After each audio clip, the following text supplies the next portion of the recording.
राधे राधे भक्तों, एक बार फिर से हमारे चैनल ललिता शास्त्री में आपका स्वागत है। आज हम जानेंगे करवा चौथ के बारे में। यह व्रत हर वर्ष कार्तिक मास की कृष्ण पक्ष की चतुर्थी को जो महिलाएं निर्जला व्रत करती हैं उसे हम करवा चौथ कहते हैं।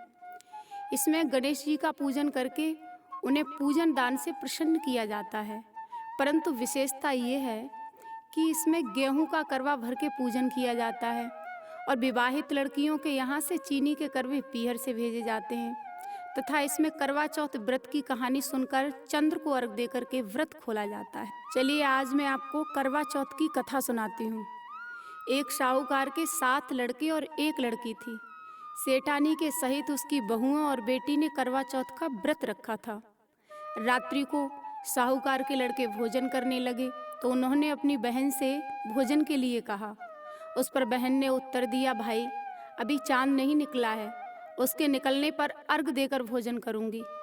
बहन की बात सुनकर भाइयों ने क्या काम किया कि नगर से बाहर जाकर अग्नि जला दी और छलनी ले जाकर उसमें प्रकाश दिखाते हुए बहन से कहा, बहन चांद निकल आया, अर्घ देकर भोजन जीम लो। यह सुनकर उसने अपनी भाभियों से कहा, आओ तुम भी चंद्रमा को अर्घ दे लो, परंतु वे सब कांड को जानती थी। उन्होंने कहा, भाई जी अभी चांद नहीं निकला है, तेरे भाई तेरे साथ धोखा करते हुए अग्नि का प्रकाश छलनी से दिखा रहे हैं।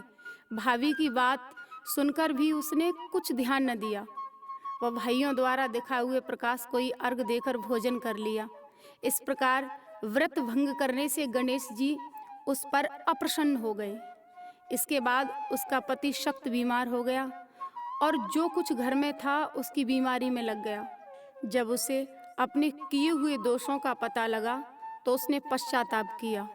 गणेश जी की प्रार्थना करते हुए विधि विधान से पुनः चतुर्थी का व्रत करना आरंभ कर दिया। श्रद्धा अनुसार सबका आदर करते हुए सबसे आशीर्वाद ग्रहण करने में ही मन को लगा दिया।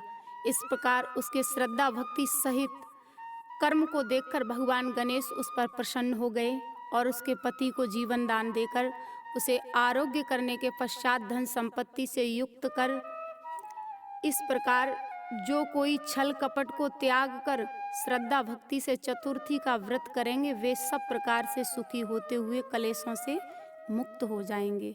आइए अब करवा चौथ के उजमन के बारे में जानते हैं।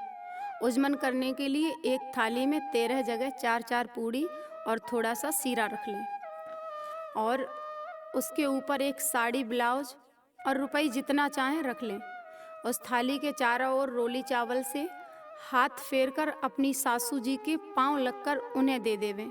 यदि सासू जी नहीं हैं तो ऐसी परिस्थिति में आप अपने मान को दे देवें। उसके बाद 13 ब्राह्मणों को भोजन करवाएं और दक्षिणा देकर तथा बिंदी लगाकर उन्हें विदा करें। इसी प्रकार की महत्वपूर्ण जानकारियों के लिए हमारे चैनल को सब्सक्राइब करें।